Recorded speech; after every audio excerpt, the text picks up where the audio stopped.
Yes, Echo Gang, Traptendo Podcast. We are in here. So we got a lot of special guests today, and I want to just start off by saying thank all you guys for showing up on short notice. I do apologize, and I'll be better in the future about making sure everybody knows what's going on, and not just be like, hey, you just want to join in. But but we got some really cool guests in the building. Of course, we have starting to the far left, on my left, that is. I have brand man Sean in the building. Oh, what up? So that's really good. I appreciate you, my brother, for showing up yet again. I just want to say that again.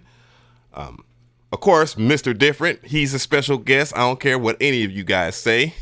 Hey, spit guest right now. That's what I am. But hey, we up in this bitch. Got a little bit of a cold. Yeah, I left. Then I got my homie out here. It's closer to my side of town, and that is Suave, the producer in the building. Yes, what is going on? You need to outdo it. So what I'm gonna do is one more thing. So if you are joining in, all I ask is that you retweet, let everybody know what's going on. I'm gonna go ahead and hit everybody on Twitter and let them know that we're doing it live. You know what time it is. We'll do it live. Fuck it. So I'm gonna hit everybody up there, hit everybody on the Facebook, because everybody loves the Facebook thing for some reason. I don't know why. And I'm just gonna hit everybody up there. And then other than that, I'm gonna roll this intro because you already know. Let's go.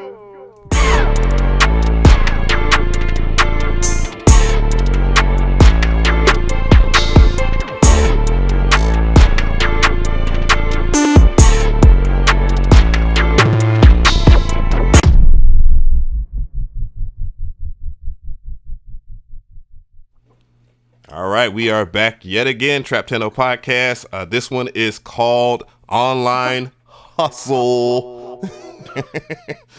Because we got some pretty good topics here. As you can see, when you're looking at the ducket over here, it is called, we got Cardo Got Wings, no online beats, or what he said about not selling beats online. And a lot of people are freaking out about that. We're going to talk about Lil Nas X being sued. We're also talking about Native Instruments with their S3 controversy. I know, I don't know, Brand Man, did you get the invite to Native Instruments party or no? Nah, man, I don't even know what you're talking about, man. Damn. Well, I'll make sure that you'll get one next time, because that's actually an event, even though it's more technology driven, for like music production. It's actually an event where a lot of celebrities and stuff like that go to, and a lot of the bigger companies and stuff like that go to. And I think you definitely should be in the building for what you do for the community on both the artist level. Well, producers are artists too as well, so or should be. Cool, appreciate it.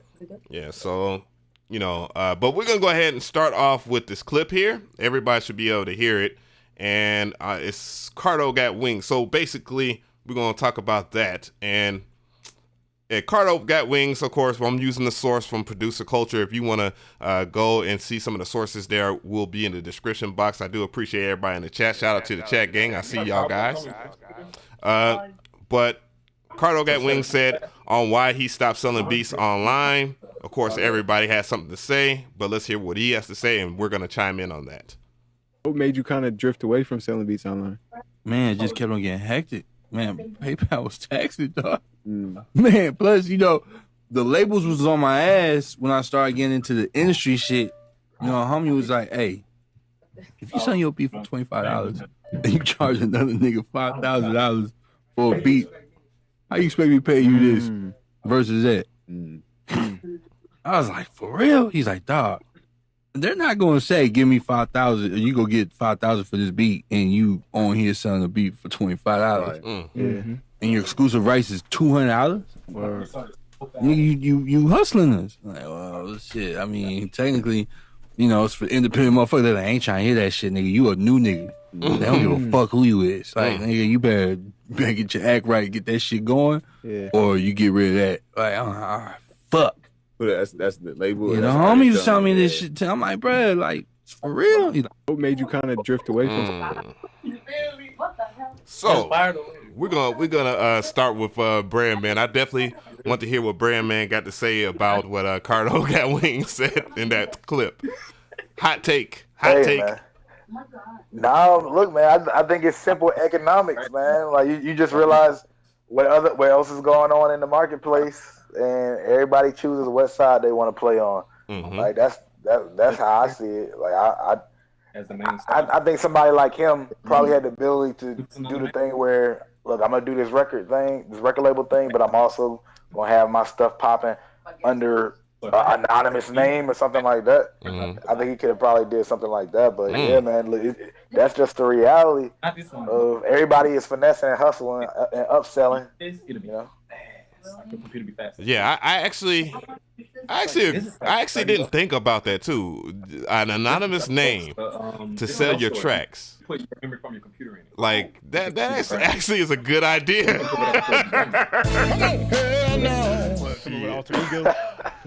Mr. Different. Mr. Different. Bro. What you think about that clip? I mean, I don't know. I've never been popping online with the beat sales. I don't know. Nah, bro. I mean, he got points though, because I mean, why would you be trying to get Lamborghini prices for a Honda? You know what I'm saying? It's like buying a car. No? Why would you pay $100,000 for a Honda? Hey, the Honda gonna hold more value than that Lambo though. To be honest, exactly. So you know, I mean, it makes sense. But he ain't saying anything wrong. Like, you know, they looking at it like, damn, you know, you trying to get over on this. Like, come on now. Like, you know, we got money, so you try to get over this. But you know, these people on the internet who come in, because most producers on the internet, or artists on the internet, you know, they do that whole, you know, I can pay you in what did we tell you? I can pay you in weed. Oh man, exposure. It'd be like, I can pay you in exposure. Yeah, man. You know, you would be probably when it pop off, man. You gonna be known. Everybody gonna look. You know, that kind of thing. So I mean, told me he had $70 and 2 grams, bro.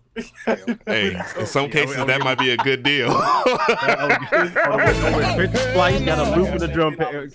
He said I got $70 and 2 grams, bro. Shit, go to Splice, get you a loop, throw some drums on it. There you go. Take that. I would do this. Definitely, I would have did. I would have hustled this. But yeah, I mean, it makes sense. I mean, it makes sense. Like, yeah, record labels ain't gonna pay you, you know, what you deserve for your beats when you know you out here making, you know, $25 leases now. He probably sold like what, maybe 1,000 beats a day for that kind of price, because how good, you know, how he was at SoundClick. So yeah, I mean, it's just, you know, simple. So Suave, how you feel about that? Weigh in on that. About what you said now? Oh shit. I ain't catch that last part. Oh shit. No, weigh in on the clip that that Cardo Got Wings, goddamn Suave over here, like the kid in class. This stupid ass computer over here acting up on me. This shit fucked my whole thought process up. Oof. So basically, Cardo Got Wings said that he couldn't sell beats online, or he stopped selling beats online because one, that PayPal is overtaxing him for his beat sales, which I weigh in on that, and also the fact that, you know, he was getting major placements, and then somebody just pulled up on him and gave him a point of view of, well, you're selling your beats online for $25, but why would I pay $5,000 for a beat that I can get for $25? And you know, go. So I wanna hear your thoughts on that. Man, it's crazy because I really don't make no money off my beat sales online, bro. Mm-hmm. All of my money is always through like word of mouth and like face-to-face contact. It's never through, you know what I'm saying, like the internet. So I don't even know how to really relate, you know what I'm saying, because I ain't never made no money off the internet with beats. And I put some fire-ass beats online. But nobody ever hit me about it. And I got a lot of shit going on, but it never hit for me. So I don't really know how I feel about internet sales with beats. Yeah. Regardless of how much they cost, you know, like, I don't know. Like, it just... Marketing is tricky. It ain't been something that I really, like, been successful at, you know. And I feel like I put towards a pretty good effort, you know what I'm saying? But I don't know. Maybe I could be thinking about it too much. But that amount of money for a beat, I wouldn't, shit, I'll pay $25 for a beat. I wouldn't pay $5 bands either if I could get a beat for $25 and it still pop. Mm-hmm. Like, why not? You know what I'm saying? You still gonna win. The check is the check at the end of the day. And if I got that check and I only had to spend $25 to do it, then shit, nigga, you need to be saluting me. Surprise, motherfucker. Oh yeah. Yo. Okay. Yeah, that's a hell of a come up, man. I'm gonna keep my sentiment short. I do respect what he said now that I actually heard it, because I ain't gonna lie, I reacted to the comment. I did this. I'm trying to get better at life and not reacting to the comment section when I hear people just like saying stuff against somebody that is of his level, because regardless of anybody feeling a certain kind of way or your success online or whatnot, you know, you got to respect the discography. I mean, the dude had a song, a hit record, a huge hit record. I think it's at 2 billion views on, it might be higher than that. God's Plan. Like, that's a huge record. Like, that's a really huge record. Work with Drake. I mean, that speaks alone. That's damn. Lucky motherfucker. But, like, you got to respect what Cardo Got Wings has to say when it comes to that. And there was not much wrong being said. However, there are things that I do agree with everybody on the panel has said. I do think, one, that the whole tax thing with PayPal, I mean, he needs to learn how to, I don't know if he's very familiar how API and LLCs work with PayPal. I hear a lot of people saying that, but then again, when you do stuff on certain websites and you don't own your website, you do get charged a lot more than the average person that's renting out a space or something like that. Then you got websites that want to give you, that want to take money from you when you are selling beats or whatnot. And I'm not speaking as if I didn't sell beats or anything like that online, because I've sold over thousands of beats too, within my online beat selling heyday. And you can check my stats over there at rockbattle.com, because that's where I started at as far as selling beats online. Now, do I think that you're undervaluing yourself by putting your beats up for $25? No, if you have stipulations that, or you have certain kinds of agreements, because we all know about the lease beat thing and all that. I think, however, though, you know, when you do open out your beats online and you put your beats online, that you do put yourself in a certain kind of tax bracket, certain kind of bracket, to where, hey, you gotta deal with this person over here that may not pay you $5K, but if somebody's paying for a $25 beat, they're not going to. They weren't going to spend no $5K on your beat anyways, just to have it exclusively. Like, that's just no way of convincing somebody of that, unless you come with the paperwork or something like that. That's just something you have to deal with. But yeah, it doesn't make sense to have $25 beats or whatnot. But I do agree with Brandman and the fact that you should sell your beats under a different alias. If your beats are hot, they're hot. Nobody really gives a shit about names, especially now. And even given that the market is saturated, if you have a certain kind of style, then you definitely are not going to be oversaturating, or you're definitely going to stand out within a crowd of the millions or whatnot, because there's a lot of producers these days. Oh, damn. I ain't. But anyway, so... anybody else got something else to say about that particular thing about Cardo Got Wings? I keep on messing his name up. No, I really got nothing. I mean, really what it is. For me, at least, for me to collect mine. Yeah, I'm good on that one. Hey, Swab, if you don't mind, could you mute your mic or something like that sometimes, if you can? So, yeah, for sure. Yeah, so that way we don't get any interception or anything like that. Thank you, my brother. Appreciate that. Horn for that. All right. So now that we talked about Cardo, I don't think that really needed that much focus. We're gonna talk about Lil Nas X being sued.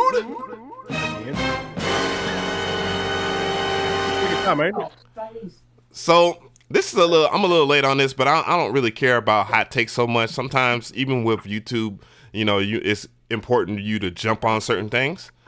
But in certain cases, it would make more sense if you could just talk about something as a bride. And I got the people right for this. So Lil Nas X, of course, is being sued, or at least as the article says and states. I do have the reference article. Of course, you can read it if you want to. It's in the description box, so you're not left in the non-know. And you know, the song is Rodeo. It features Cardi B and is sued for copyright infringement. Also, I have in the description box this actual song, so you can hear the similarities of it. It is very, very similar. I would say that. So 2 Atlanta producers have sued Lil Nas X and his collaborators on the song Rodeo, including the featured artist Cardi B. As Pitchfork reports, the lawsuit was brought by Don Lee and Glenn Keefe, so this isn't just a hot take, you know, fake news type thing. And the recording they made, the titled Gwen X Don Lee for what the hell? I don't know. Lil Nas X and his collaborators did not receive permission from the plaintiff to interpolate, sample, or use the copy work. The lawsuit reads, and create an unauthorized copy or derivative work from the plaintiff's original material. And then it has the content there for you guys here, so y'all can do that. So again, the link is in the description box if you want to hear it or read this article even further. It's very similar, by the way. I mean, very, very freaking similar. I'm not even gonna lie to you guys. It's that song that one dude. It's like some random dude on the internet rapping off of it. Mm-hmm. And it's right now.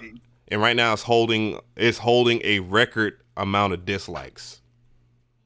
Like, wait, which one has the dislikes? A Lil Nas song or the other one? The other song.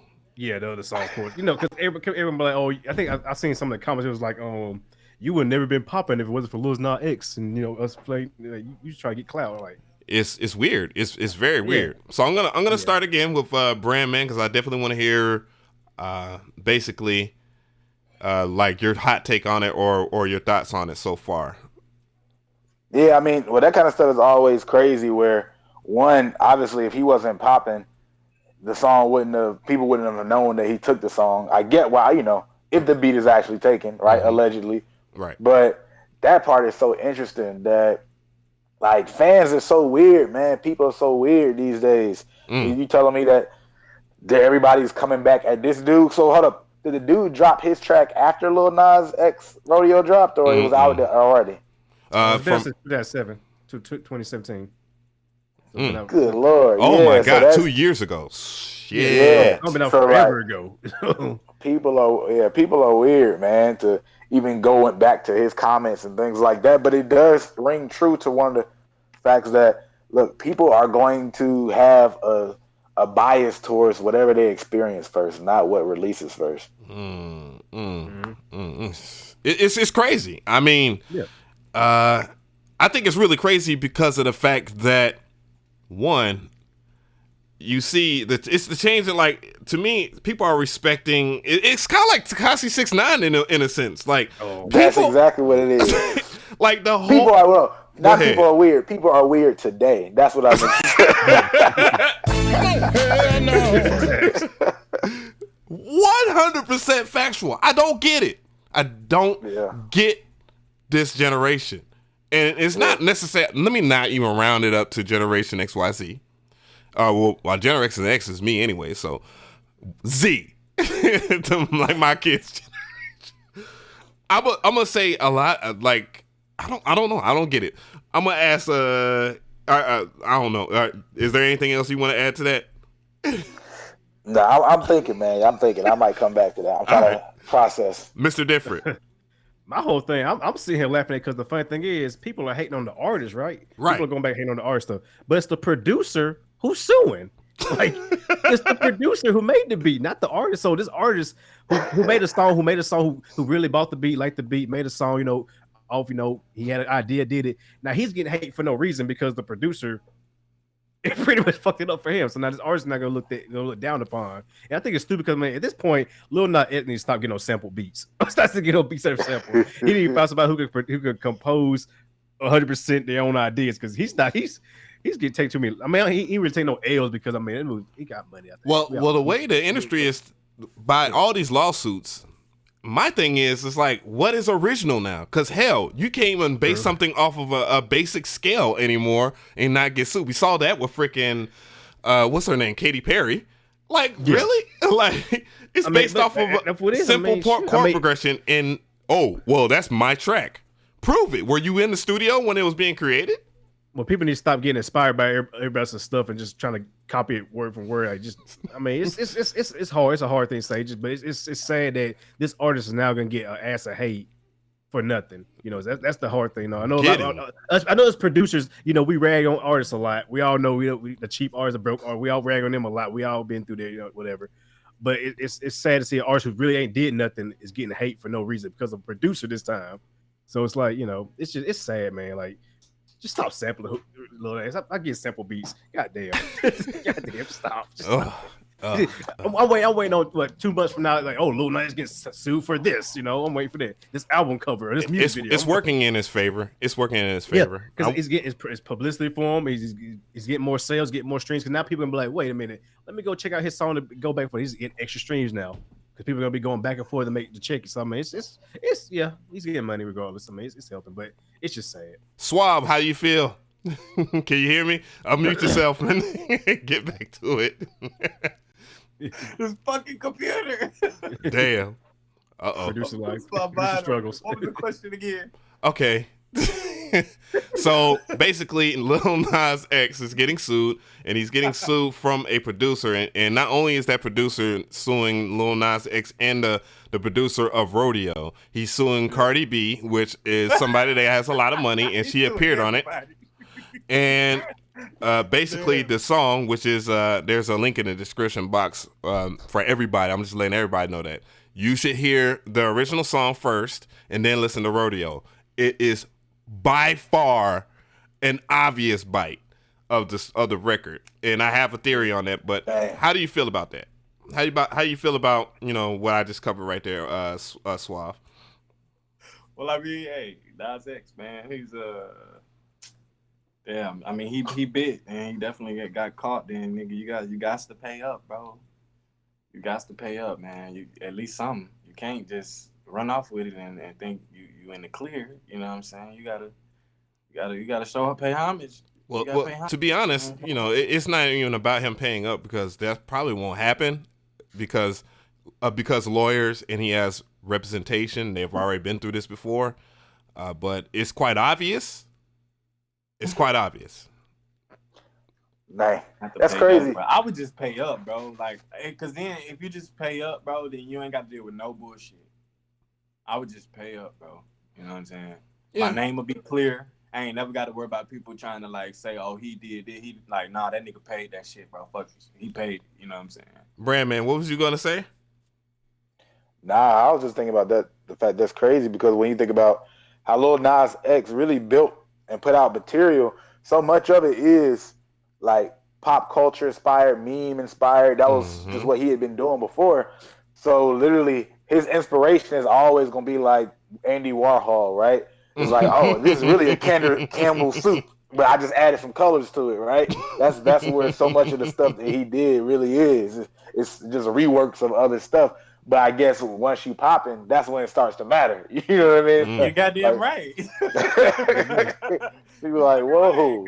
Right, you got motherfucking favor. Anything that you do, anything that you put out is gonna go, basically. I mean, you got control of that now, and you gotta have control of it. You gotta be cautious of who you take shit from. You can't just take shit from somebody and thinking it ain't gonna, you know, ain't nobody gonna talk about it. Like, but the awesome and scary thing about it is this, like Lil Nas X, regardless if you like him or not, he actually made a platform that was bubbling explode, and that being TikTok. Now everybody understands the importance of TikTok as far as interaction with people, and he's won a fan base that is ever so growing, and it will probably never stop because he's pretty much the generation. This is record label's dream right here. These are like Lil Nas X is the perfect dream here. I mean, there's nothing that he could do wrong in this situation, and it's quite obvious if you look at the dislikes on that song. Which, I mean, I'm not feeling the song. neither one of them, honestly. But like, holy crap, that amount of dislikes on that? I mean, that's crazy. Yeah, man. That's how fans are these days, man. But yeah, Lil Nas X, the more I look at and think about him, he is in a perfect generation because he's aiming below. Like so much of what people would judge him on is about past generations, but like that Generation Z, and like if you see how young he aimed and how young they stayed with his project when the music came out, how simple and parent friendly content is, generally speaking, man, they gonna make different money off of him, man, because you got all these kids who have all the time in the world gonna stream his music, love his stuff, right? I mean, he's keeping it. He's gonna be an interesting guy to watch. Like they don't even have the same behaviors of I like this genre, or you need to come out this way, or you need to be authentic, or whatever. They don't have any of that kind of like baggage as far as a fan base, potential fan base. So somebody like him with that level, and even the, I guess you could say, diversity that he has going on, he's not stuck to any kind of pocket, any kind of past rules, because the fan base is really just looking at him to show him which way to go. And he's a dream, and he's, again, that's a marketing dream, because he came in with a 15-year-old and up, age bracket, and that's actually perfect for what labels really want. Because if you look at like all the influential artists, like we'll go talk about Bow Wow. Bow Wow, he grew up from a 10 to about a 19-year-old perspective before he burnt out. Like he really actually, like Bow Wow actually ended his career at a perfect time, as a which like a normal artist or somebody like maybe 18 years old will try to come up. And that's the aim, is they want to have somebody that is in the 15-year-olds world and up, like somebody that can grow constantly, and then hope, as they get older, which I think the average, when I was reading the article, the average age out of somebody that stops caring about music or whatever, that just starts listening to music and don't care, is around like 25 years old, which is scary. Long ass password. Who you talking about? Wait, why is that scary? Like 15 letters. Swab, mute yourself, bruh. My bad. Please. Thank you. Go ahead, brother. No, I was asking, why is that scary? You said that's scary. Well, first, actually, I think, man, truthfully, I think not Lil Nas X is like 8 and up, bro, not 15 and up. Like if you go through at least Old Town Road, it is. If you go, going around, that song is crazy, all up and through preschools, like for real. But I compare it to Who Let the Dogs Out by the Baha Men back in the day. Yes, dang, yeah, I think that's a good comparison. Yeah, but why did you say that was scary? The fans, you said people stop caring about music after 25. Why do you think that is? Because the other things start happening. You start becoming, not typically, you start becoming a parent around that age. You get married, then just different things kind of move over from you having fun. It's kind of when they're doing their studies, scientists study about, relationships. They talk about like the woman never date a woman above 25 years old, because her priorities as far as her career actually take over, and she starts being more concerned about like more serious things. And then also with the woman, and I'm not trying to be biased or sexist or anything like that, these are studies. They mature at the age of 45, and that's because obviously they don't look as good as the 25-year-old or the 18-year-old or whatever. And but relating that to basically the 25-year-old rule or whatever in music, is that you just really start having different priorities at a certain age or whatnot, and that kind of takes over for your love of having fun.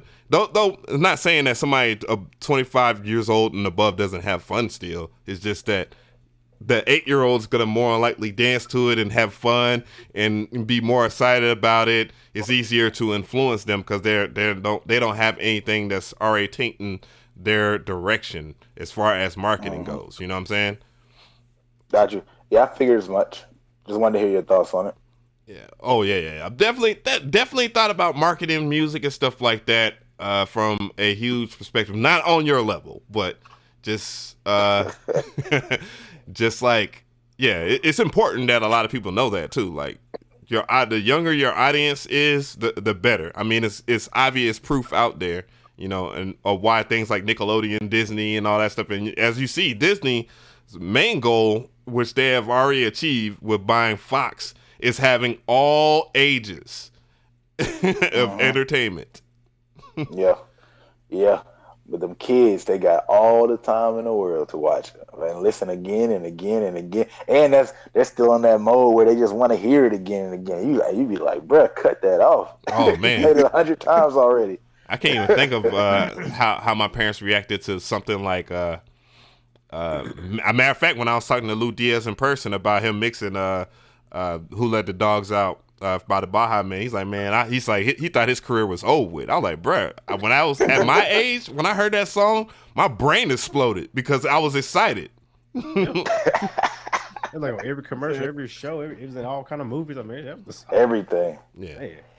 But all age goes that song, have a good time. Right. Looking at school and stuff like that. I mean, come on.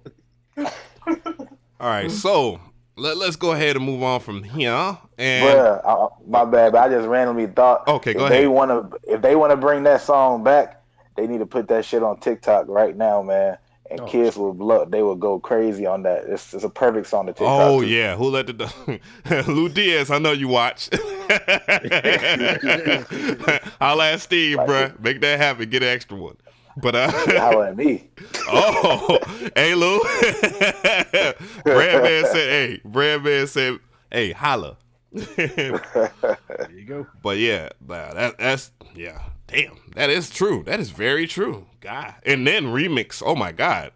Not even the hang ahead on this, but for everybody that's watching, like the whole Old Town Road remixing thing was brilliant in itself. Yeah. Like 50 million remixes. God damn.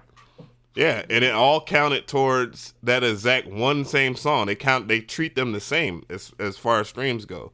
So man, I want to see. I'm gonna go and research his count. Matter of fact, somebody in the chat, research how many times that went platinum as of right now. And it came out this year, right? Because my brain is somewhere else. Oh, last year. This year? Nah, it was last year. It was last year. Okay, I feel good. I feel good now. But but I already know it went diamond. I think it's beyond that. Damn, that's crazy. Yes, certified diamond. Yeah. In a quote unquote difficult time to go to sell music. Whatever, is he UMG? Is he UMG? Universal Motown? Oh, Universal Motown. I thought you were talking about music. I was like, I didn't know you could sign straight up to them like that. Let me see. If he's under the big Cobra, let me see. Lil Nas X. I'm going to do that right now. I'm going to look that up because that's very important. That's actually a very important signed. No, Lil Nas X record label. We're going to find out because that has a lot to do. Even, Columbia. Well, that's still under that. That's even worse. Holy shit. Yeah, that's really crazy. And they know how to move those records. Yeah. But anyways, we're going to move forward here. We're going to talk about this whole Native Instruments thing. I think that's really important and funny. So basically, Native Instruments just released some stuff, and we know oh my God, I just looked at the poll. They just released a new MIDI controller for DJing. And, Native Instruments have had a pretty hellified year. They've experienced a public, opinion about their layoffs. They tried to drop the whole sounds.com thing, which is kind of like on the same thing as Splice, which is a loop-based content website that has royalty-free sounds and stuff like that. And, it's been a little shaky or whatnot. What else? Massive X, many different delays as far as that synth, and it's been very hyped. I know Brandman Sean can't wait to weigh in on this, but But other than that, though, it's important to the industry, like this information. So I did ask a question, and this is where I'm going to bring this in. So if y'all are in the chat or whatnot, or even later, go to my channel and you can see this poll and you can vote. And right now it says, will you buy I should say, would you buy the new Traktor DJ S3 MK3 controller? What a hell of a name, and why? So we have 68 votes, and let me see if it actually, I'm going to update it. I'm going to see if it update, and I'm pretty sure it's a little bit more votes now. Uh-oh. Oh, boy. Oh, shit. Well, 78 votes, and it's like 8% yes, and 92% no. And let's see. So let's see what the chat. Well, the comments under here by Sirius Leonard, and he says, "Hell no, I'm broke." I'm not surprised. Come on, hell no. Bro, can't stand up. Av, I like NI products. This is Noodles, by the way. So we about to hear some shit. Av, I like NI products, and the S3 is a mid-step, just like the S5 and S8 and the Machine Gym. My opinion, they should have redesigned the F1 independent sound card with a USB option, stereo in, stereo out, mimicking the SP404. So no, that's actually a good idea, by the way. That's a really good tech idea. And I know you watch, so I've actually talked to you about the podcast. But so that's actually a really good idea. And then we have Aaron Hall, which is a resident DJ out here in Georgia. He says this would have been perfect for Teresa to be in this podcast. But I already have the DDJ 1000 record box, which is the Pioneer DJ. He says he loves it. I do think that NI's DJ controllers with stem control is dope, though. So I'm not going to read on from this. So basically, they released this trailer, and I'm going to play it. So most of y'all probably just going to hear music.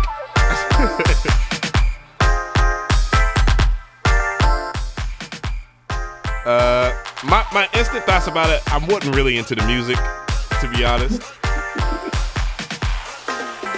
But the control itself looks good.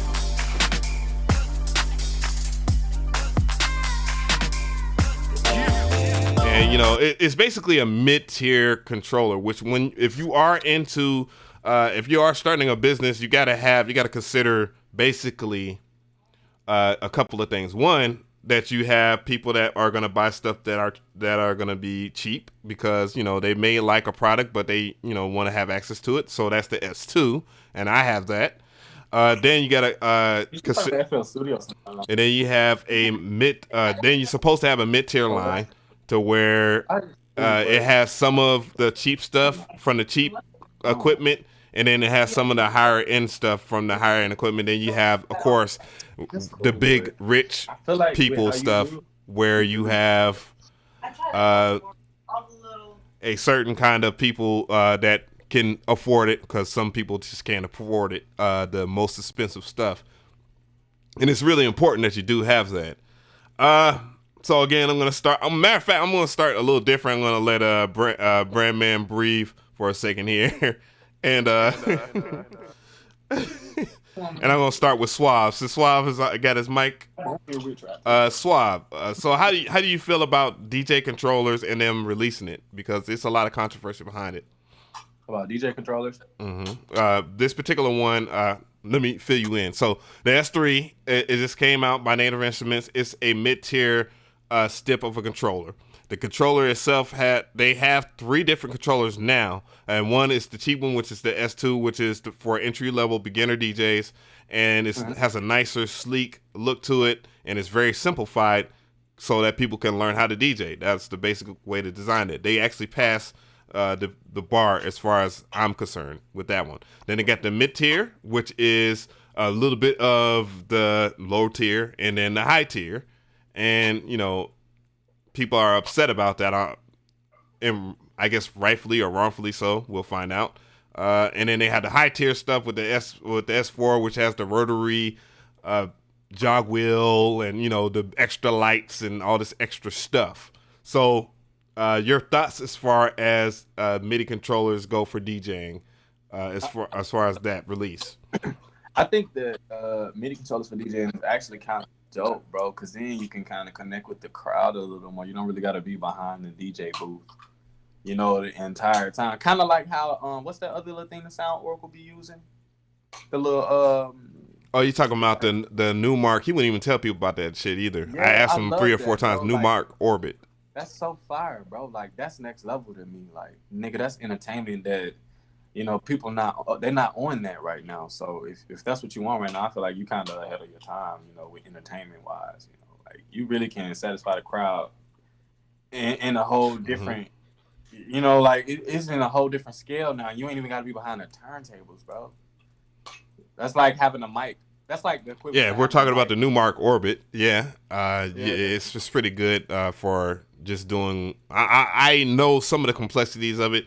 I seen it in both the DJing world and in production from Sound Oracle. Yeah, both. Yeah, it's fire. I'm definitely gonna have to invest in the one because that shit made me like, yo, we doing something wrong. Like that's different. That's not what everybody on. Even when you're making beats in real time, like just without stopping it, like people not on that. People stopping the beat, gotta find the right spot, and like people can't just, you know what I'm saying? Like depends on the DAW because something like Ableton, I can have the music playing and I can choose to record right in between it or whatnot, and have a perfect loop, and you wouldn't even know I was building the track because of how seamless it is. Now, unlike FL, but FL's trying though. They did add a looper, but it's just not good. Yeah. I'm gonna have to check it out though myself though, and then I can really like decide like if you know it's really cool or not. But I feel like just a thought about it, it sounds kind of cool. Yeah, and they got me in competition. I know a lot of people were saying that they were doing the pioneer thing, having a mid-tier controller. Mr. Different, your thoughts on this? I know you got some pretty good stuff to say about it. Why would I buy the S3 when I can get a used S2 or something like that for cheaper than buy other stuff? You know, I mean, it don't make sense to me. Like when I was in the DJing, when I was in the DJing, I did actually have an S2 I think I bought it when it first came out. Matter of fact, that tiny jog wheels on that the MK2, holy shit. Hey, but for somebody starting out, you know, I think it's dope. You know, and same thing with this. Like, why would you buy something like that when you get something cheaper? You know, and start off with. I mean, unless you're doing bigger stuff. You know what I'm saying? I don't know because I'm not big. I don't know too much about DJing, but somebody said in the comments, I'm gonna ask you because you're a DJ. You know more about this. They were like, does a Serato have like a hand, like the main hold in like the DJ game right now? Anyway, like, does anybody really use Traktor? I mean, I know the EDM scene was big on Traktor when I was trying to get into DJing. Like the EDM scene was huge on Traktor. Like, that was everybody was using. You had a Traktor, you weren't doing it if you were EDM or whatever. So I don't know. It don't make sense to me. Like, say, how much is the S3? How much is coming in there? That's what I want to know. Like, is it? How much is it? The S3, I believe, as far as MSRP goes, it's about $799, $699, and the big boy is about $1,000 because it has the rotary, it has all the things that every DJ would want. You know, the really big boy shit. Why don't just pay like $100 to get like an S2 and I mean it's still gonna function the same. I think it's gonna function the same way, but it's gonna still connect the Traktor and do basically the same thing. So I mean, to me, it just don't make sense.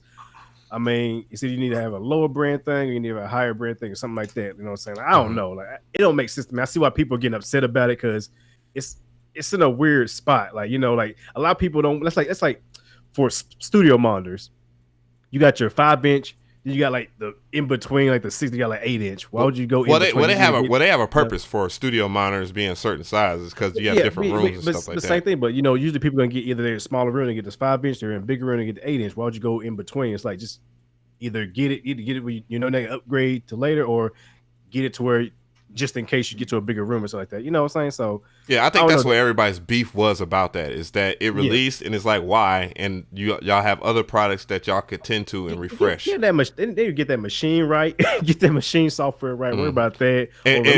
Which by the way, they just did a huge update for the complete control, and it actually made the machine a little better, but the machine software is still not there. I think they should focus on that because I mean, really, Yeah, they just focus on that and their sounds, like doing their complete stuff now. That's what they're focusing. That's what products sell for them, really. You know what I'm saying? In my opinion, but I mean, hey, there might be a guy who see the S3 and be like, hey, I'm gonna get that. That's for me. But me personally, it doesn't make sense. I'll just get some, like I said, a used S2, Mark II or whatever, and just rock that if I want to get back in DJ because it's cheap. Plus, because what Traktor is, that free version, right?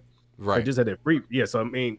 Oh, when you have the regular Traktor DJ, which I have the iOS and the free app, of course, and then you have Traktor DJ Pro. When you buy the controller itself, it actually comes with the controller free. So for those who are Serato heads, that's how Native Instruments is kind of shaking up the market. Is that when you buy a Serato DJ controller, you still gotta upgrade to Serato, the professional version of Serato. So that actually is where you got Traktor Pro, Traktor 3 Pro, and I don't know. I haven't tested inside it if it works with the DAW or not. But anyway, let me see something, nigga. But yeah, appreciate that, my nigga. But also. That's where they're kind of capitalizing on the market. Basically, is that they have a full software that you can use, and you don't have to pay for you don't get teased when you buy your controller, because the Pioneer controllers are actually pretty dope. I'm thinking about talking to them about the SB3. But it's still Serato is the thing. Like Serato, you got to pay for the DVS, you got to pay for the full version, to pay for the record, you got to pay for this, pay for that. Basically, so that's where they're winning. Anyways, Brandman. So you thought about DJing, Brandman Sean DJing. What about that? Have you thought about that, Brandman? Came back for a no, second. man. Oh, yeah. Never, ever. Hell no. Why not? Nah, bro. That just ain't for me, man. My dad and my uncles were DJs and stuff like that. But it's yeah, in the blood. It's that's just not me. It's in the blood, dog. I'm not the look, being an artist, being a DJ, none of that stuff. I'm cool on all that. I just want to experience the party. I equated to when I was bartending for a short period of time, and while I realized while I'm working, everybody else having fun, and you know what I mean. Like my hours, I don't like the jobs that are at fun hours, even if they're supposed to be for the love of it. I don't love it. Damn. Oh my God. So have you ever thought about have you ever worked with a DJ in terms of like promotions and stuff like that? Yeah, 100%. We'll talk about that later. I got somebody that and it's a female DJ too. She got a lot of potential. Oh, okay. I'm with it. I'm gonna get my records with her first before you corrupt her with great ideas. Yeah. That's horrible, bro. Oh yeah, but she's really dope. She's really dope DJ, and she actually rocked with a good friend of mine, Mr. Burns, Kenny Burns. She did. He called him Mr. Burns, bro. Well, I'm up here thinking about the Simpsons and shit. Hell no. Mr. Burns, hey. I have a thing. See, and I grew up a little different than everybody. You know how some people younger cats, they call somebody by their first name. And with all due respect, I like to call them by their last name, just out of respect, because I mean I grew up military family and all that. But and that really mean that adds into etiquette. Oh, I thought he was getting ready. But anyways, she worked with Kenny Burns. Of course, I do different things like sports and stuff too. So I was watching Mr. Burns' son kill shit on the in basketball.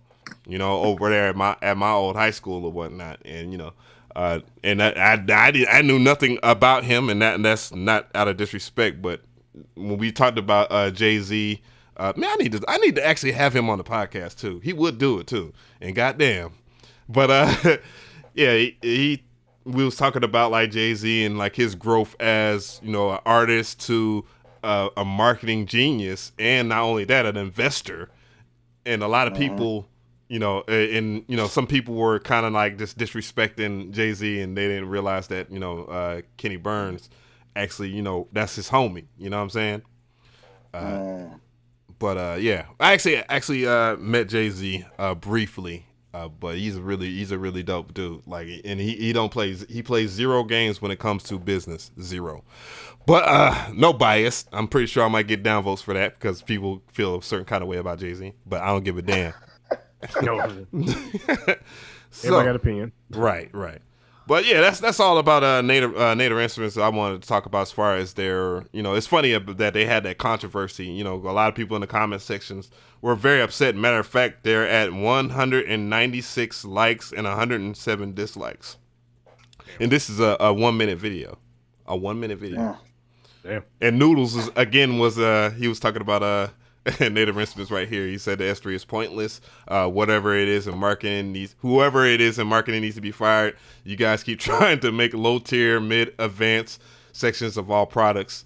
I mean, again, the whole point of marketing is that you have different type of people. It's just like the lower class, middle class, and the high, and then the upper class, the rich motherfuckers. See, but my thing is, if you're really trying to target different people in that kind of way, and the people are actually seen as classes, then you got to do that under different brand names and branch it, because you start to dilute your brand. People want to feel a certain way. If something is supposed to be high quality, they want to only associate that brand with a certain quality.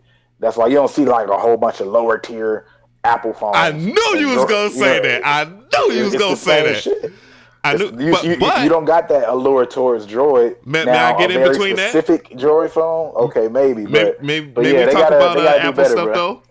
And I do apologize for interrupting you, but I'm glad you brought up the Apple thing. See, now even with Apple's products now, and they're waking up to reality that only Americans are stupid. Because when they brought their stuff over there to China and brought their stuff up to India, these huge markets, these huge growing markets that are way bigger than the United States, and it's really important that if you are a business, a corporation, that you do consider China and India as either somewhere where you need to grow or just die, because they got way more population over there. But yeah, you definitely have to aim for a specific market, and that's why you have like the iPhone, where you see the difference in the iPhone 11 release, that they have something at a lower end, and it's confusing to the consumer. I agree with what you're saying, and then also again, it's all about feeling good when you buy something too, I guess, because you can buy something somebody else can't afford, quote unquote. It's not even quote unquote, it's just whatever. But you still have to appease you still don't want to leave money on the table. You know what I'm saying? You don't, but you can do that with a different brand name, a different umbrella. You have to figure out a way to package it completely different and separate them thought-wise, so one doesn't dilute the other. And then you're good. Of course, as a business, you want to make sure you get as much as you can off the table, but you gotta be Apple's off brand though, because Apple, what makes Apple pop is that name. They have got to the point where they're known for their like. It's like what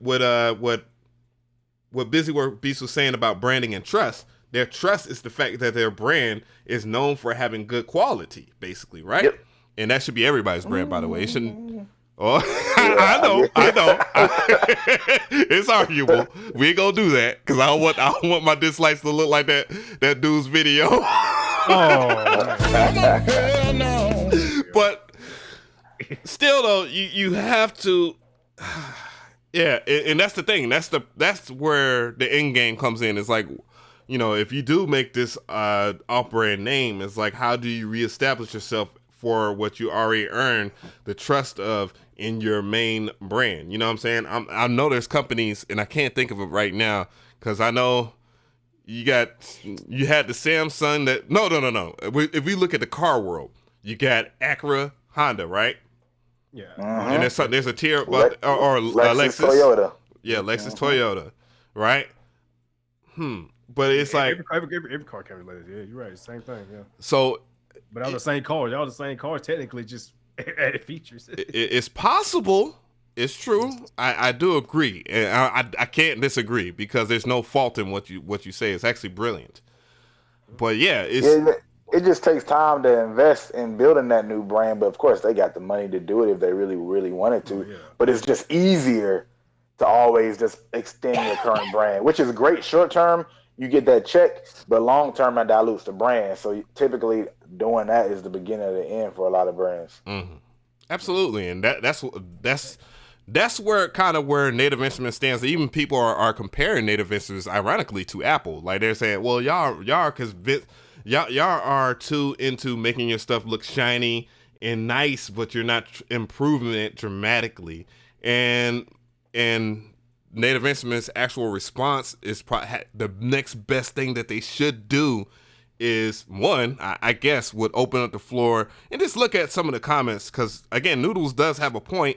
They have things that they are like products that they're ignoring. They have a DJ, even though DJs are moving more towards the controller base because it's so convenient to carry a DJ controller than it is to carry turntables, vinyl, regardless of how they even improve the technology with DVS and all that.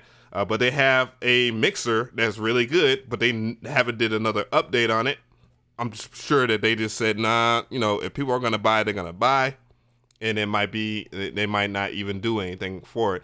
But they also have products that have good, like it's a good idea, but they haven't improved it, which is like, again, what Noodles was saying. I can't think of the actual name of it. I think it was the F1. I was looking at it, but there's things that they could add to it to make it like another product that is out there. But the main thing that people are screaming at them about is doing a whole standalone controller, which does mean that they have to invest and take more losses.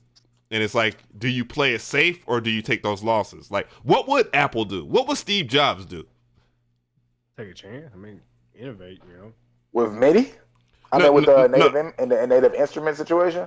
Yeah, if we're talking about like per se in Apple's, let's relate it to like Apple products. What would Steve Jobs do to create like that revenue or to freshen up that revenue in a situation like that where people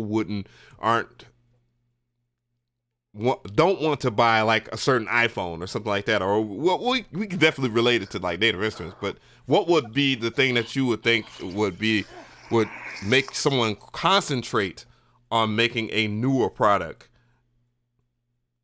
I think Steve would have concentrated on creating a product that's actually innovative instead of all this incremental stuff. Mm-hmm. That's a part of why things are slowing down. Like if he was at Native Instruments, he would probably be focused on controlling the whole ecosystem. So it would have been like a Native Instruments DAW that was popping or something like that, and then knocking everybody else out. Right. Just like Apple does. Yeah. Yeah. And to the credit of Apple too, funny enough, that they definitely did a good job with the way they presented their newer products this year. It's quite obvious that they said, you know what, fuck it. Certain people are into phones. We need a new reason for somebody to have a phone. Let's improve the camera on the phone, because that camera market is dying, obviously. Nobody really wants to carry around, except for me, a digital camera, when you can have a phone that does it all. And, because a lot of digital cameras don't shoot 4K 60. I know. Go ahead, brother. I know you know about the camera shit. I guess you say that. But yeah, they're looking at it the right way. Cause the more casual people don't want to carry a big old DSLR around. Right. You know what I'm saying? And they say the best camera to have is when you got all the time on you, and your phone is what you got on you all the time. So why not improve on something that everybody has? Mm-hmm. So it was a smart move on their part. So I'm kind of glad to do it. Will it replace it? Like the professional stuff? It can come close, but people who you look at that as like the day-to-day job type thing, like people who make money off photography and all that kind of stuff. It's like a place that for all the casual people, like normal people. Oh yes, it's a smart move. It's perfect. Now they can take next level pictures with their phone anytime. You can have like no knowledge of the stuff. So yeah, I think maybe they should do something similar to that themselves.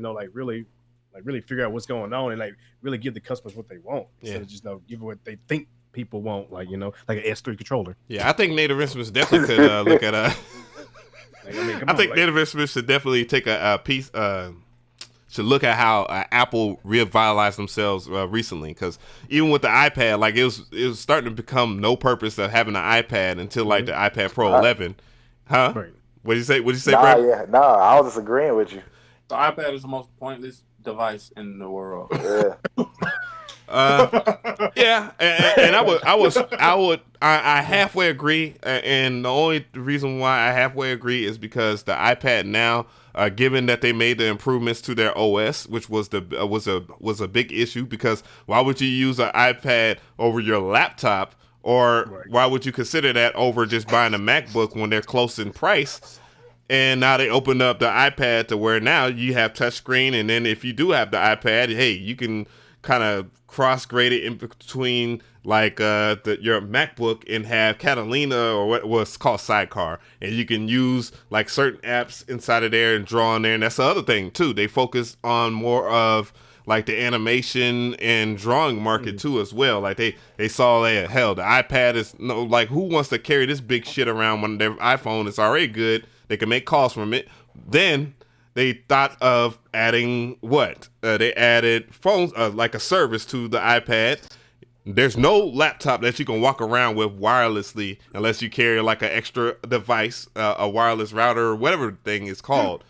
But the iPad, you have a cellular service, and you can treat the iPad and do documentation. You can take it to class. You can take notes.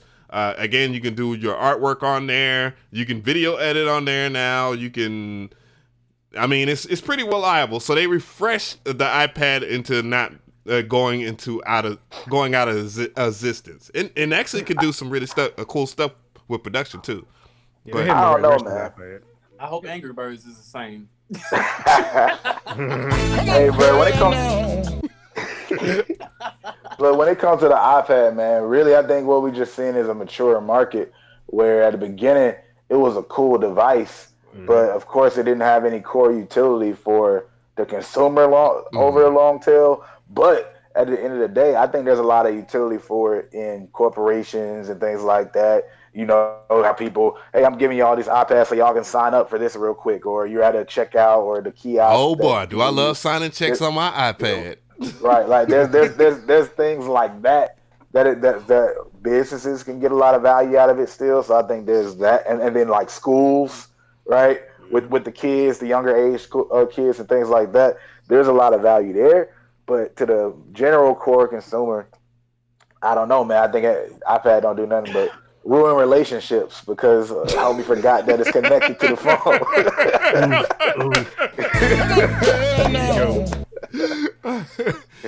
Yo, I would say they're heading in the right direction with the iPad at least. You know what I'm saying? So I'm waiting to see what the new program look like before I jump into that market, because I saw the new one. I was like, that's cool. It's cheaper. What? They got a new one? Oh, of course they got a new one. Goddamn Apple. It's coming out soon, but they announced the base model first, you know, like the $300 one. Like, hey, look, $300 the cheaper. So like, that's cool, but I want to see the pro one like before I you know, and I want to see what y'all got to upgrade to, because I want a laptop.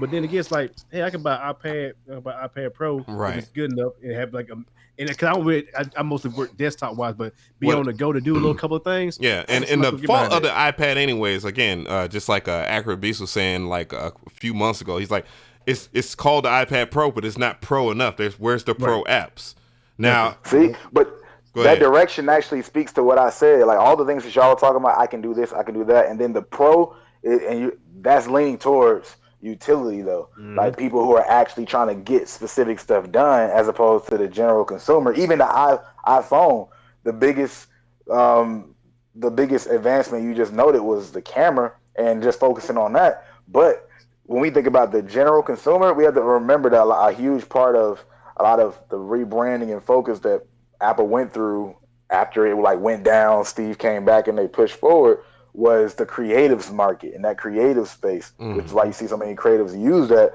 So when you look at the iPhone, it's like, okay, we've been at a pretty good like quality for camera phones for a long time, where a lot of those gains, incremental or not, the general person doesn't even know how to use most of that stuff. Right now we're adding features that you have to be more of an expert or care enough to learn to actually be able to do that, versus just be a general consumer. Like, okay, yeah, you added this and this with the aperture or whatever, all that stuff. But you know, what's your dad, what's your mom, and what's whoever most people gonna do? They're just gonna take a picture. And like the biggest advancement is for anybody, which to make stuff easy is what can I do by just having to click the button without having to change settings or anything like that. Because most people they're that dumb when it comes to that, which is no doubt. Because when I was listening to Remy Ma talk about her iPhone and how just the new what is it called? I don't want to say iOS. Yeah, iOS 13 when that came out. She's like, Instagram changed and I couldn't do nothing with that. And I'm like thinking to myself, like, holy shit. Like that really is like people really don't get it. Like, and it's not even that is a simple change. Like it's just UI change. It's nothing really too detrimental. Like the MacBooks are going through. If you are a creative using a MacBook, by the way, and I should do a separate video for this. I should have did it. When you update, of course, if you are a Mac head, you know not to update to the new OS because your stuff won't work. Like every company has to upgrade everything to cater to Mac's new OS. You know, it's not the same for Windows. Like Windows, it don't really matter that much for Windows as it does for like Mac, but or Apple, by the way. But yeah, I don't know. Really good discussion. That is some really good jewels came from that. As far as Native Instruments, hey. Look at Brett. Hope they watch it. Hope they watch it. They knows. Man, Nick, I know you're gonna hit me. But anyways, do I really want to talk about the Launchpad Pro X? I mean, it really is good the push. I would say, and I'm gonna pull up the notes real quick. If it ain't good as a push, no. If it's better than Fire, cool. Then cop Fire. Yeah, it's definitely better than the Fire. I think that when it comes to the Launchpad, this MIDI controller that we're talking about right now, and I'm gonna give y'all a good quick summary on that. I know not everybody's gonna care, but you know it does. It's just news. But it's just news. Well, do it live. Fuck it. I ain't watching the videos. Cause I was like, it's another Launchpad. The same thing, like, you know. The same typical people get the damn controller early, and then they tell you to pre-order it, and you know you're supposed to be giddy because the person that they gave it to early is a shield. The same shit. We added 3 new colors to the pads, and I don't know. And I want the people that I'm talking about to get mad at me because you need to be mad at yourself for not being 100%. I like Novation, but you know, except Gas. Gas actually did a really good job. Gas did a really good job. Sorry about that. But yeah, it's the Launchpad, man. It ain't really nothing. I mean, I want to hear the Push 3. When the Push 3 come out, then my eyes gonna be looking. That might be. I'm gonna be pissed because I love the Push 2, and I do not want to. It better fucking like wipe my ass. But transform it, make beats for you, right? Right. But I'm gonna give people the rundown in the chat. So. The new release, Novation, of course, is a company that actually does a lot of MIDI controllers that are very good. I do want to point that out. And they come out with some very innovative stuff. Of course, if you look at the Launchpad right now, it shares a lot of similarities to the Push because that original layout did come from Novation first. And it was an ugly layout to me because I did not understand it until things started making more sense a little further down the line. It was ahead of its creativity. So they was pushing the boundaries. That's one of the things we talked about. So Native Instruments, I'm still stuck in Native Instruments. Novation is marking a decade with its Launchpad that came with, didn't come with Ableton Live. It works for Ableton Live MIDI controller, but it also works for FL.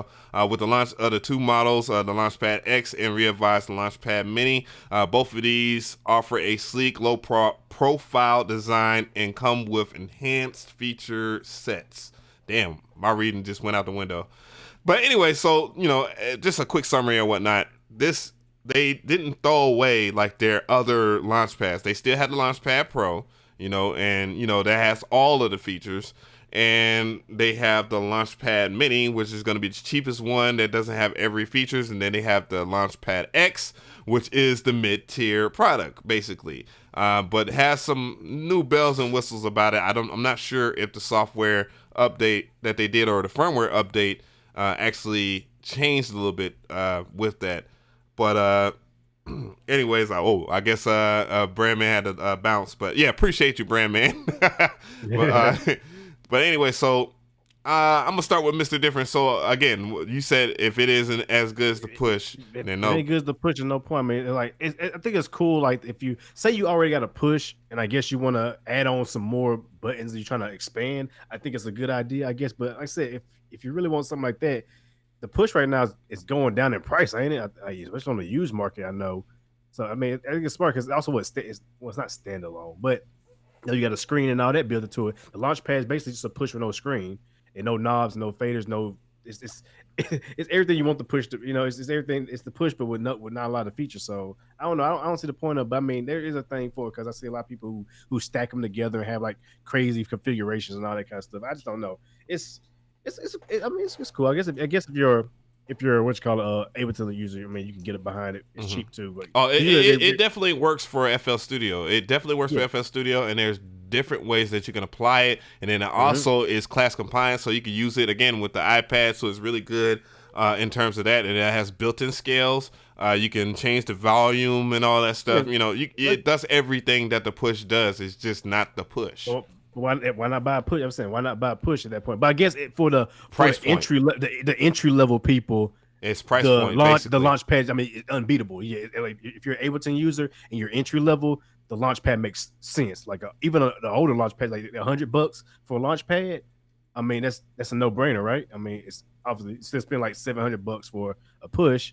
But once you get to that level, you're gonna want to get a push, and you'll never go back to a launch pad. Like you'll never, like if you get the push, you won't think twice about the launch pad. So, I mean, hey, it's still one of the things. Like it's just another one of the things.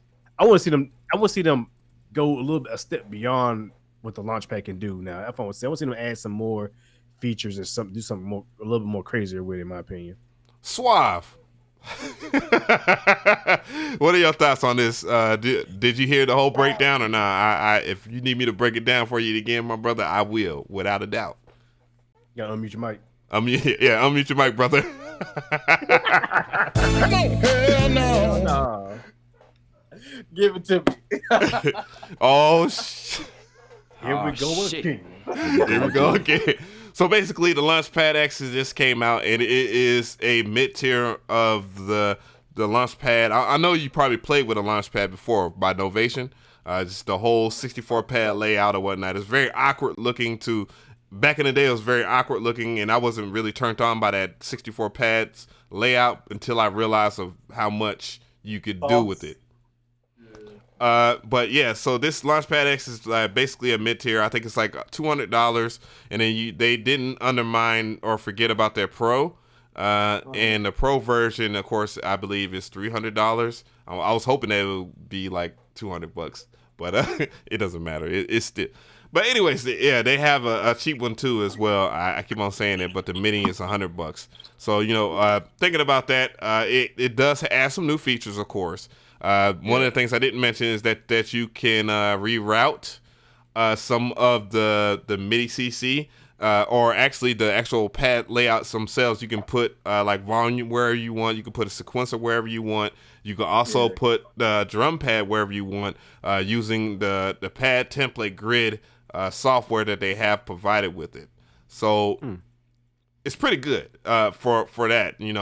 There's a really good video by Gas, which I'm not calling Gas a shield. Gas actually loves when he gets gadgets and stuff like that. He's very, very particular about the things that give or take. He will give you the 100% truth about it.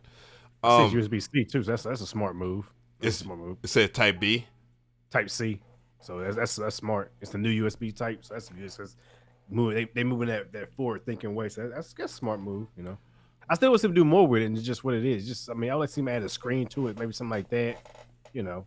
Something. It ain't gotta be push level, but I wanted to be like, if I buy it, I wanted to catch my eye. Like just seeing this, like, why would I buy this one? I'll just get the old one.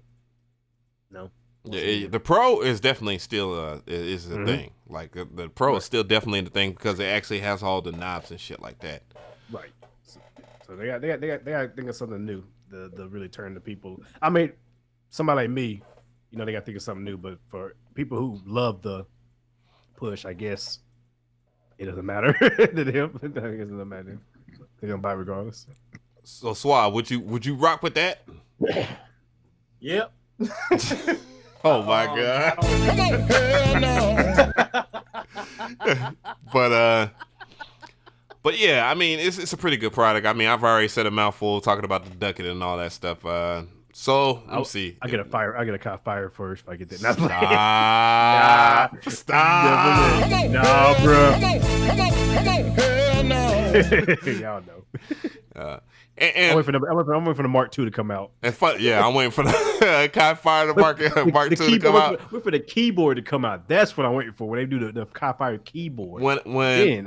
When they do the fully dedicated FL Studio keyboard, I believe that they're gonna win a lot of people over. They was testing the markets with this Kai Fire thingy. To me, it was very ambitious. And as much as I knock them for some of the things, because there wasn't a lot of things wrong with the Kai Fire. There was a lot to be said about it. I mean, they have some good features. It's just like the whole premise of it was like they a lot of the promises they had with it, they weren't true. That I didn't like. And on top of that, I mean, it was a good first try. Like I said, at scale function, all that. Oh man, that was beautiful. I think that was the best thing they could ever do. Like I said, they did that. That's why I wanted it. That's why I wanted it. That was the main thing that made me. They put actual velocity sensitive pads, a keyboard to scale functions, navigation, faders, and knobs. A delete button, a redo button. Boy, that be man. Like basic functions. It could have gave the push a little run for his money if it was at that level, but it wasn't. But I feel like they didn't do their homework, and that was the biggest problem. Like every company, you should always do your homework before you put the actual product out. It's good to be ambitious, but does it actually serve the exact same the functions of your competitors? Regardless if you consider them your competitors or not, you should always look at the people that have already done it and why they're successful. I can't talk. God damn it, man. Well, do it live. Fuck it. That's how reaching out to real power users to actually use your software and what would they want that would help improve them. And also, I think they didn't really do that either, because we all know the people who shield for that piece of shit. You know. Hey man, I probably got to get up out of here, man. I got to figure this computer out. Well, I appreciate you, Swab, man. Hey, I tried to stick in there, man. Man, handle your business, my brother. I really do appreciate you. We're about to wrap things up anyways. We're just going to talk just a little bit, one more topic. So you good to go. You good to go, my brother. Man. I'm glad you called me, man. Yeah, and I really appreciate you. Again, I want to send a thanks to Brandman, too, for joining us, too. But we were just going to talk about one quick topic. That's about it. Let's see here. And what was that topic? I'm sitting here looking here. I got, new stuff on the ducket. Not much new as far as the stuff that we already talked about is new. It really came out this week. I don't think so, unless you found something under the radar that I didn't know about. Let's see. That's DJ Mixers. There was actually a really good article that they had, and I think it might be in the Native Instruments one.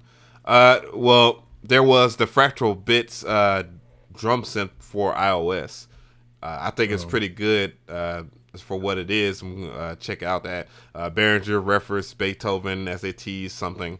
Oh boy, Behringer. Oh, what they stealing this time, man? They stealing people's souls and shit. Yeah, we found a way to replicate souls now, and then we're gonna clone. I said, if they do the Behringer NS10s, I'm down for it. Now, so we got the next day. I'm down for it. No shit, give me that, and I'm happy. Or what else? What else can they do? That's about it. Yeah, do that for them. I'm good. Oh yeah, we was talking about the U87. That's on an older computer. Last time we was talking about the U87. Oh, microphone. Yeah. If you come across somebody, let me know. Also, new laptop. it had the thing about the groove. Oh yeah, well I already covered that, the audio monitor and play beat. Of course, I covered that shit. That was really good. And then, of course, there's the UVI. What would you? Yeah, you said you bought it, huh? I bought the same day. I bought it before your video came out. I bought it. Damn, I said DJ hasn't fucked up. He done let a gym out. Oh yeah, that shit to me is probably one of that. That is my issue. Like, it's coming up with different. That's everybody's issue right now. Is the drum patterns, and we default to the same thing. You know what I'm saying? We default to the same thing that works for us. Oh god. But see, what I'm using it for more like percussive rhythmic stuff in the background. Right. If I'm using it for, and for that application, oh man, like you want to get that kind of rhythmic kind of movement.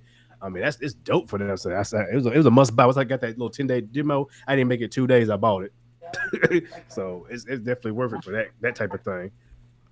Yeah, there's some things that I definitely wanted to talk about as far as that, but okay. Well, here's something a quick article, and then I'm gonna set everybody free on this Sunday.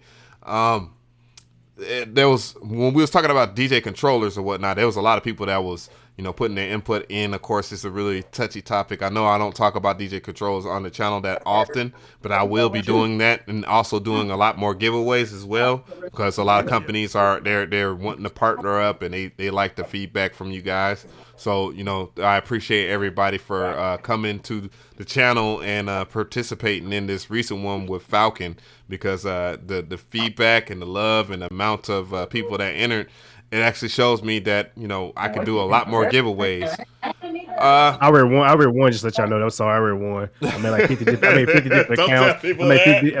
I made 50 different emails. I signed up to all of them. So I read one. going. Sorry, guys. I mean, Yeah, I'm definitely verifying a lot of the emails. It got to be the right information and all that stuff. It can't just be like some random dump off email. I actually making sure that people don't do that.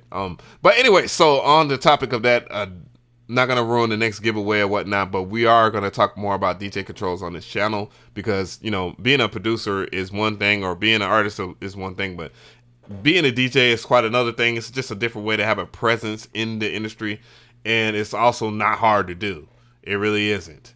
And shout out to Beat Juggernauts. I know I haven't been shouting everybody out. It was a really thick podcast today, but thick. But anyways, so the top 10 best DJ controllers 2019. That's not what it says, but I'm paraphrasing. Budget, high end. So they wrote a pretty good article. I'm not gonna sit there and go all through that, but I think a top 10 read is pretty good. So the first one is the Pioneer DJ DDJ SX3, which is the really expensive one. That's the number one one that they have. Of course, it's going to be a Serato ready one, or at least that's what I'm assuming. Yes, this comes with Serato flip and pitch and time included, and they gave it a plus sign, so that must be a thing that you have to pay for separately when you have those Serato controllers. Goddamn Serato. Shout out to them, by the way. Anyway, so Jogwell, great size, fleshed out. It's the bee's knees. It says color effects will get old quickly. Yeah, whatever. So the next one on the list, as far as like good DJ controllers, I saw this one. I'm not really a fan of the design. It's the Native Instruments Traktor Controller S8. that's their flagship one, right? Yeah, and it's the most ambitious one. So it's cool to be ambitious, and it costs like what $1050, basically, or $1,100. It's a great design. They say the pluses of it is it's STEM compatible, MIDI connectivity. That's actually kind of dope. Standalone compatible. It don't have the what you call things on do it. No joggles, yeah. Yes. I don't know. That's why I don't like it. But goddamn, those IOs, they have a whole bunch of ins and outs on there. It's just really awkward if you were to sit like turntables or CDJs in between them. If you're a scratch DJ or something like that, it's just weird to get jiggy with that shit. But yeah, no jog wheels. The next one here, now this is the one I think everybody should have, and it's an entry level one. I've seen so many of the demonstrations of these, and also the price point of this is really good. It says best Serato controller for beginners. Just depends if you're a Traktor or a Serato guy. Pioneer DJ DDJ. Damn, that's a mouthful. SB3. No homo. But of course, the biggest thing is the price is $250. The pluses are it's ideal for beginners, but it also has some really good features as far as like beat gridding. Like you can make things like you can hotkey your grid, so you can press one button, much like if you have CDJs, and have the beat bounce a whole bunch, and then it'll play further on the playlist or whatever it's called, the waveform, right. And also the real-time effects are really good. The fact that it's not just knob-based. You can do it on the pads. Then you can do sample chopping, and then you can do regular chopping. Very good, I think, as far as some functionality. Things that I think Native Instruments could learn in future updates of their DJ controllers. Idea for beginners, pass scratch function. You know, that's the controversial function that DJ Jazzy Jeff partaked in with adding scratches, one button scratches in there or whatnot. People are complaining about that, but I think hell, if that is beating you, then you're probably not a good DJ in the first place if you're gonna make a bundle with Serato DJ Lite. Typical shit, but you still gotta update, you know, to record. And small pitch faders is the negative. I mean, for beginners, I mean, you can't get mad at that. I mean, I think it's a really good controller overall. Not even for like just beginners, like intermediates, because of one, the size, the form factor of it, and then all the features that come with Serato. You know, that you can do with it performance wise. The Denon DJ MCX 8000 is pretty high. It says best high end Serato controller. And they say it's standalone compatible, dedicated filters, 2 HD displays, not the largest platters. The platters do look small as shit. And let me go ahead and just flip through some of the pictures here. Where's the back? Oh my God. Oh man, the IOs on that son bitch is better than most people's audio interface. Hell no. Got him. That's dope though. That's dope. Holy shit. 700 is not a bad price. It's 750. Yeah, 750. Yeah. At guitar, I think that's for a used one though. I think that's what it is. I mean, hey, if it still works, it still works. Hey, I mean, yeah. used brand. I mean, people be sleeping on used stuff sometimes. Like, come on now. If it works, it works. Right. Okay. Sorry, talked about the Denon, right? It's always okay. So, then you have the Pioneer DJ DDJRB, and this is the record box. I don't know how to say it properly. I know, guys. Fuck it, I'll do it live.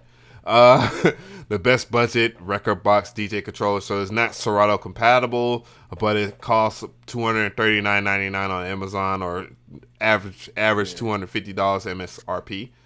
Includes record box DJ software, which is supposed to be allegedly, and I'm saying alleged because I don't know all the facts, is that it's supposed to be full flushed out DJ software. You know what I'm saying?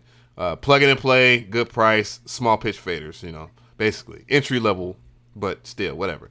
Best high-end record box DJ controller is the Pioneer DJ DDJ 1000 and 202M jog wheels, which is a plus. It looks really huge.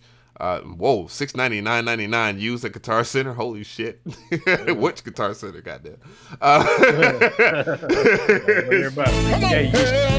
Steps to your front door. But HD screens on each jog wheel. Yeah, I've seen this in action anyways. The thing with me is the record box, the software.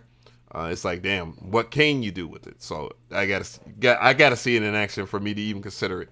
Update Magville crossfader. Ooh, updated Magville crossfader. So okay, so cool. So it's not like it's a shitty crossfader.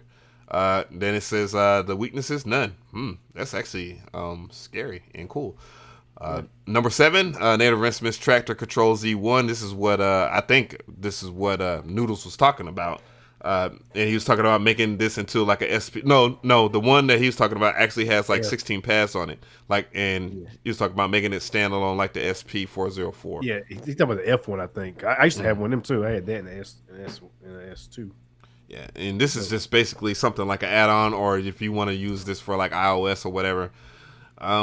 But yeah, it's about $200. iOS ready, blah blah blah. But yeah, no disrespect, but what does it have like a picture of the back of it? See, so I can see what It's like USB connected in it. Yeah, I think it might be one of those USB thingies. Only, yeah, like an add-on type thing. Yeah, so you know, whatever. Newmart DJ to go to best compact controller. Yeah. All right. Yeah. Move on. Number 9, the Mixon, the Reloop Mixon 4, best iOS and Android controller. I see where it has a dock for it, and you know that's one of those quick things. One of those things where I was just like, this is actually pretty cool because I am into my iPad, and there's a lot of uses I have for it. And the fact that you could use that'd be pretty cool. But the thing is, with what software? So multi-platform. It costs $639.99 on Music Friends. Plug and play DJ Pro, Serato DJ Pro, integrated docking station that can hold an iPad Pro. The negative is the mic input, not XLR. Okay, most mic inputs on DJ like mixers are not XLR. Okay. Oh, well. Number 10 is the Native Instruments Traktor Control D2, which is somewhat of what the F1 is, I guess.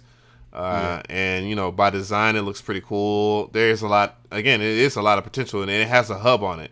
One of my biggest complaints, I guess, will be about the S2 that I have is that, yeah, you have a USB on the back of it, but what if you want to plug up some extra stuff to it, like maybe the machine or something like that? Could you use that for that? And I think it's not like that. I think it's only for the iPad. Right. We'll see in due time. I'm gonna test it out. So I don't. Damn. It looks like they updated it. They did have the S2 on here. They had the S2 on there. I might have just skipped past it. No, you didn't. No. Ooh. Oh well. I guess that's I still buy one used though. Yeah. Well, you know, I like the S2 for what it is. They say they make it for Serato. Yeah, for let's say for beginners, I mean, it's cool. Like, especially if you're new to something, you're not gonna buy the best thing out there, you know. So you're gonna start somewhere to get your footing right, and then once you outgrow it, of course, you know. Which I advise everybody do. Don't just go for the most expensive thing you see, because whoever you follow uses it. Start somewhere at your level. At your that is exactly what this crowd does. They do whatever the person that's scamming does. It's like, oh, he bought this. I'm gonna get that too, and be sound like then get it and be like, oh, I'm sounding nothing like that. Shit. Right. You know. So yeah, y'all start somewhere. Yeah. I think our Suave. Whatever, man. Suave is still there. I don't think he knows he's still there. But yeah, I'm not gonna medicate up then. Yeah, brother. I really do appreciate again you and Suave and Brand Manshon for joining us today. It was a really good podcast. A little bit of chaotic in certain cases. Suave. But I do appreciate everybody for showing up, and there was some really good stuff, man. Especially, most importantly, the chat and everybody that did join in the chat and say what's up and all that. I apologize for not giving y'all traditional shout outs like I do with the echo or whatnot. And thank you to my mods too, Bufo. Thank you so much. Hitting everybody with that outro. God bless everybody.